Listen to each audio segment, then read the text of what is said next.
दानियेल अध्याय 10 में जब हम दानियेल 21 दिन की फास्टिंग प्रेयर में था तो स्वर्गदूत दानियेल के पास आता है और उसे बताता है कि पहले ही दिन जब तुमने प्रार्थना शुरू की, पहले ही दिन तेरी प्रार्थना सुन ली गई और उसी दिन स्वर्गदूत उसकी प्रार्थना का उत्तर लेकर स्वर्ग से निकल पड़ा। दानियेल 10 उसकी 13 में लिखा है कि फारस के राजा का प्रधान 21 दिन तक मेरा सामना किए रहा। फारस का प्रधान मतलब प्रिंस ऑफ पर्शिया उसका सामना करते रहा, परंतु मिकाएल जो मुख्य प्रधानों में से हैं वह मेरी सहायता के लिए आया, इसलिए मैं फारस के राजाओं के पास रहा। दानियेल 10 उसकी 20 में लिखा है, जब मैं फारस के प्रधान से लड़ने को लौटूंगा और जब मैं निकलूंगा तब यूनाना का प्रधान आएगा। यूनाना का प्रधान यानी प्रिंस ऑफ ग्रीस भी स्वर्गदूत के साथ लड़ने आया था। जब वे फारस का प्रधान, यूनान का प्रधान, ये कोई राजा नहीं है, ये गिरे हुए स्वर्गदूत थे, वो दुष्ट स्वर्गदूत थे। फारस यूनानी पारसियों यानी ग्रीस देश में जो राज्य करते थे। जब उनको पता चला कि स्वर्ग से दूत प्रधान प्रार्थना लेकर आ रहा है तो उन्होंने उसे रोकने की कोशिश की। दानियेल को प्रार्थना तो पहले ही दिन सुन ली गई थी, लेकिन रास्ते में एक आत्मिक युद्ध परमेश्वर और शैतानी दूतों के बीच लड़ाई होती है। ऐसा ही होता है जब हम प्रार्थना करते हैं, हमारी प्रार्थनाएं स्वर्ग और पृथ्वी को हिला देती हैं। इफिसियों 6 उसकी 12 में लिखा है, क्योंकि हमारा यह मल युद्ध लहू और मांस से नहीं परंतु प्रधानों से और अधिकारियों और इन संसार के अंधकार के हाकिमों से और उन दुष्टता की आत्मिक सेनाओं से हैं जो आकाश में है।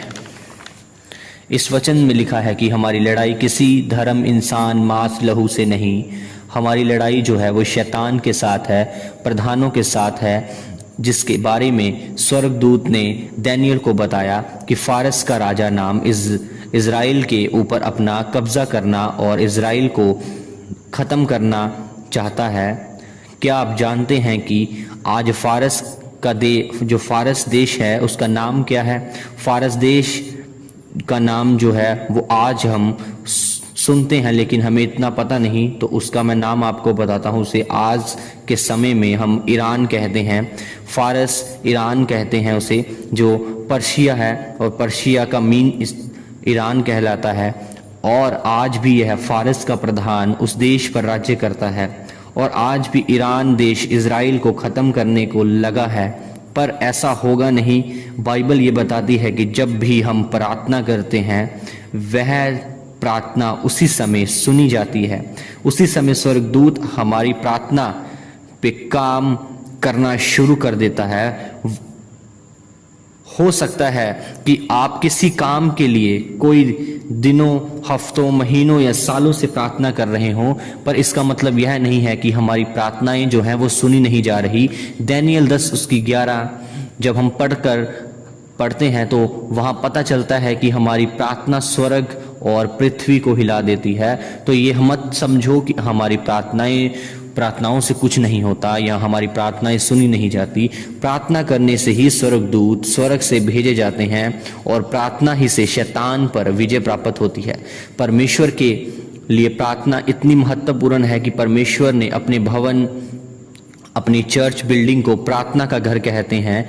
जो परमेश्वर ने अपने भवन को प्रार्थना का घर कहा है, परमेश्वर की नज़र में हमारी जो प्रार्थनाएं हैं इतनी कीमती है कि बार बार बाइबल में परमेश्वर ने वायदे किए हैं कि परमेश्वर प्रार्थनाओं का उत्तर देगा, जिसके बारे में हम पहला यूहन्ना अध्याय 5, 14 और 15 अध्याय में पढ़ सकते हैं। और प्रेरितों के काम अध्याय 10 उसकी 1 में पढ़ते हैं कि कैसरिया में कुरनेलियस नाम एक मनुष्य था जो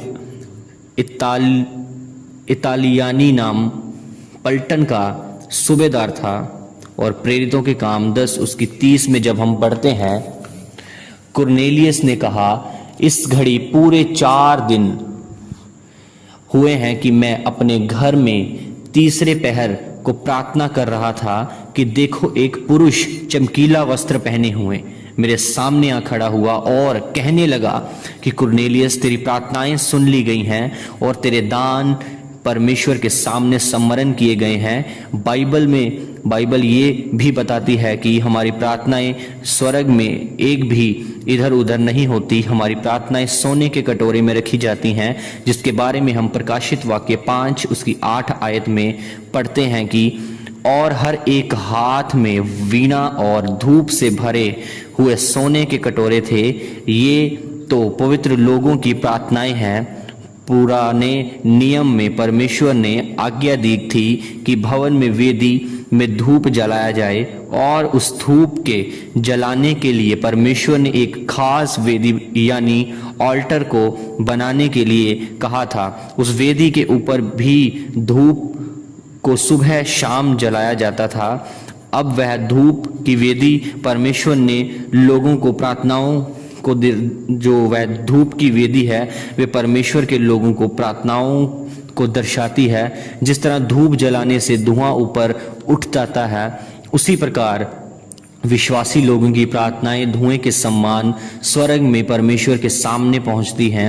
दाऊद ने इसके बारे में भजन संहिता 141 उसकी 2 में कहा कि मेरी प्रार्थनाएं तेरे सामने सुगंधित धूप और मेरा हाथ फैलाना संध्या काल का अनबलि ठहरे। अब प्रकाशित वाक्य अध्याय 8 उसकी 3 में हम फिर से देखते हैं कि फिर एक और स्वर्गदूत सोने का धूपदान लिए हुए आया और वेदी के निकट खड़ा हुआ और उसको बहुत धूप दिया गया कि जब पवित्र लोगों की प्रार्थनाओं के साथ सोने के उस वेदी पर जो सिंहासन के सामने है चढ़ाए, अब जिसे वेदी पर वह स्वर्गदूत धूप चढ़ा रहा है वे वेदी धरती पर नहीं स्वर्ग में है। ये वेदी परमेश्वर ने सिंहासन के सामने है। वो वेदी जो ऑल्टरनेट है वो धरती पर बनाया गया। तो वेदी मूसा ने उस स्वर्ग में बनी वेदी को देखकर बनाई। जो वेदी आज हम देखते हैं यहाँ पर जो मूसा के समय में बनाई गई थी, वो मूसा ने स्वर्ग में वो वेदी को देखकर बनाया था, जिसका दर्शन परमेश्वर ने मूसा को दिखाया था, जिसे हम इब्रानिया 5 और निर्गमन 25 उसकी 40 में पढ़ते हैं। जब परमेश्वर ने मूसा को मिलाप वाले तंबू में बनाने के लिए मिलाप वाला तंबू बनाने के लिए कहा था, तब मूसा ने परमेश्वर ने उसे पूरा नक्शा दिखाया था। निर्गमन 25 उसकी 40 में ऐसा लिखा है, और सावधान रहकर इन सब वस्तुओं को उस नमूने के समान बनवाना जो तुझे इस पर्वत पर मैंने दिखाया है। असली धूप की वेदी ओरिजिनल ऑल्टर स्वर्ग में है, जिस पर स्वर्गदूत धूप और प्रार्थनाओं को चढ़ाते हैं। जहां भी प्रार्थनाएं होगी वहां हम स्वर्गदूतों को काम करता देखेंगे। बाइबल में यकरिया नाम एक याजक था और उसकी पत्नी हारून के वंश की थी, जिसका नाम एलिशिबा था और जिसे हम लूका 1 में पढ़ते थे। और वे दोनों परमेश्वर के सामने धर्मी थे और प्रभु को सारी आज्ञाओं और विधियों पर निर्देश चलाने वाले थे। उनके कोई भी संतान ना थी, क्योंकि एलिशिबा बांझ थी और वे दोनों बूढ़े थे। और एक दिन जब यकरिया मंदिर में धूप जला रहा था, तो जब हम लूका अध्याय उसकी 11 में लिखा है कि प्रभु का एक स्वर्गदूत धूप की वेदी की दाहिनी ओर खड़ा हुआ, उसको दिखाई दिया।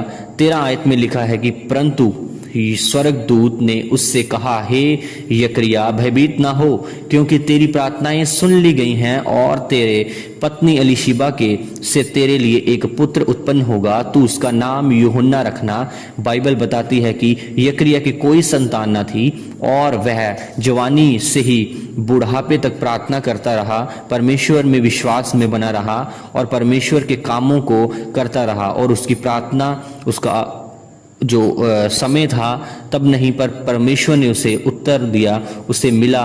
उसकी प्रार्थना से ही स्वर्गदूत स्वर्ग से उसकी प्रार्थना का उत्तर लेकर उसके पास आया। हर एक विश्वासी का स्वर्गदूत होता है। एक बात हमेशा याद रखें, हम प्रार्थना सिर्फ परमेश्वर से करते हैं, स्वर्गदूतों से नहीं। जब हम प्रार्थना परमेश्वर से करते हैं तब उसके स्वर्गदूत हमारे लिए काम करते हैं।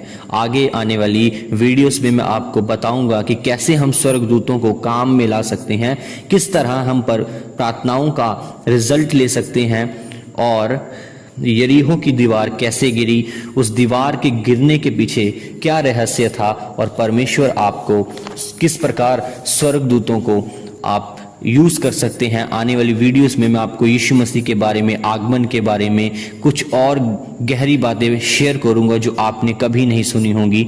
डैनियल एक प्रार्थना करने वाला इंसान था, और बाइबल बताती है कि जब शेरों की माद में उस डैनियल को डाल दिया गया तो उस शेरों से बचाने के लिए परमेश्वर ने स्वर्गदूतों को भेजा। और अगर आप का परिवार मसीह में नहीं है तो हर रोज़ उनके उद्धार के लिए प्रार्थना कीजिए, अपनी सुरक्षा के लिए प्रार्थना कीजिए, और अपनी फैमिली की, अपने पास्टर की सुरक्षा के लिए प्रार्थना कीजिए। अपने देश, अपने शहर, अपने नगर के लिए प्रार्थना करें। मरने के बाद प्रार्थना नहीं कर पाओगे, फिर किसी को आप अपना प्रार्थना से बचा नहीं पाओगे, तो अब भी प्रार्थना करो जब कर सकते हो, क्योंकि हम जानते हैं कि हमारी कोई भी प्रार्थना खाली नहीं जाएगी, क्योंकि बाइबल ये बताती है कि मसीह में की गई मेहनत कभी भी व्यर्थ नहीं जाती। हमारी प्रार्थनाएं हमारे परमेश्वर के सामने रहती हैं। तो इस वीडियो में मैं अपने जो आपने इस वीडियो में सीखा, आप उसे कमेंट में बता सकते हैं, ठीक है। अगर आपको कुछ भी क्वेश्चन है या कुछ भी आपने और पूछना है तो भी आप कमेंट में मुझे बता सकते हैं, ठीक है। धन्यवाद परमेश्वर का और आप सबका कि आपने इस वीडियो को सुना, और परमेश्वर आपको और बुद्धि दे, गहरे भेदों को आप समझ सके परमेश्वर के, और सबको जय मसीह की। Praise the Lord.